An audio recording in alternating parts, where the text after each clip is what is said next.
Nuyi yaalla fayyisaan waaqa. Kilinika giddu galeessaa Dooktar Addisuu. Kilinikni keenya meeshaalee laaboraatoorii ammayyaa'oo qabatee tajaajila sa'aatii 24 maamiltoota isaatiif kennaa jira. Kottaa itti gargaaramaa isiniin jenna.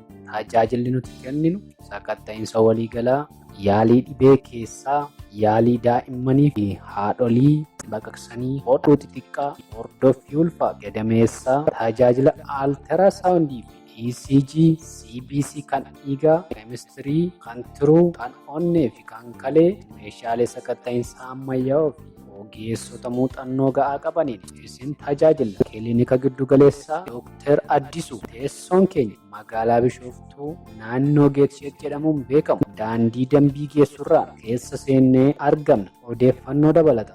Lakkoofsi bilbilaa Duwwaa 118 48 57 50 nu argachuu dandeessu. Kilinika giddu galeessaa Dooktar Addisuu.